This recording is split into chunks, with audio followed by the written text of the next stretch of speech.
Hey everyone, this is an unstickered black RS3M 2020 and this is a stickerless RS3M 2020. Before I tell you guys what I'm going to do with these two cubes, I'm going to open the stickerless one. So it comes in pretty standard RS3M 2020 packaging.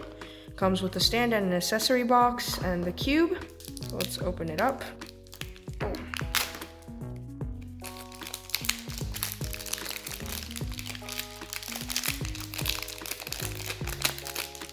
So there we go. This is a stickerless RS3M 2020. And so what I'm gonna do with these two cubes is I'm gonna take the black side of this cube and put it on the white side of the stickerless cube. So essentially it's gonna be a stickerless black cube. And the reason why I'm doing this is because I recognize better when I have black instead of white. So I'm excited to do this. Afterwards, I'm going to set up the cube, so lube it and tension it. So I'm excited to do that and I hope you guys enjoy it. The first step is to unscrew one side on the black cube and unscrew the white side on the stickerless cube. That way I can switch out the pieces a lot more easily, and once I'm done with that, I'll be right back. So I replaced the white center with the black center, and now I'm making the pieces, but I ran into a small problem. So I can't split them apart. Now the thing is that in order to split them apart, you need to pry at this top edge. So this is for the people who want to make their own stickerless black RS3M 2020. So I tried prying it with my fingernails, with a screwdriver, a flathead screwdriver.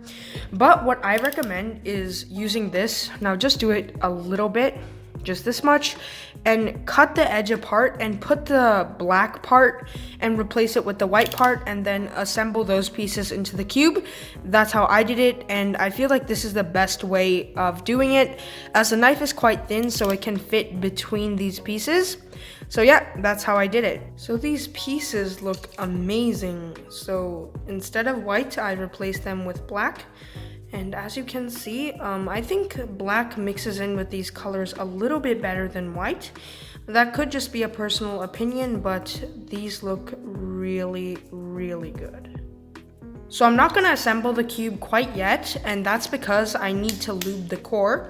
And when I got this cube out of the box, it had quite an annoying spring noise, and I'm trying to get rid of that, so I need to disassemble the cube to access the core. So the cube is finally disassembled and I'm going to take off the center caps.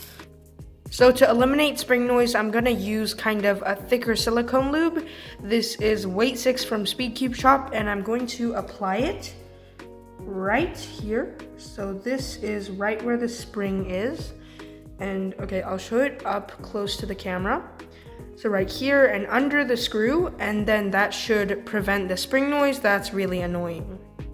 Okay, so now I'm done lubing the cube's core, and I think the spring noise has been eliminated, which is nice. Okay, so I put on all of the center caps, and now it's time to put in the pieces. So I've decided to lube this cube with a balanced mixture of weight 3 and lunar, and that is mainly to speed it up. So I'm just gonna put weight 3 on this edge, and that should be enough.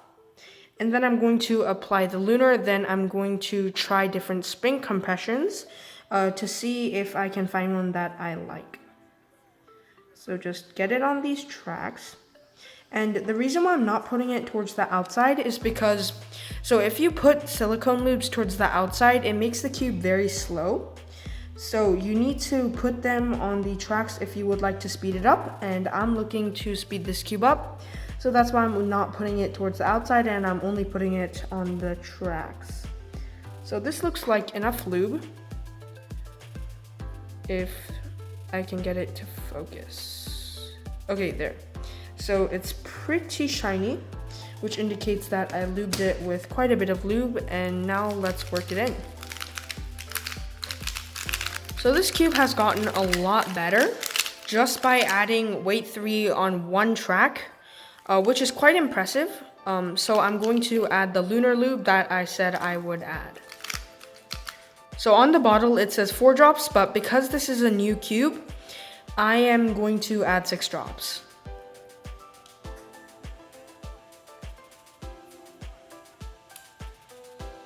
There we go, 6 drops, and let's work it in.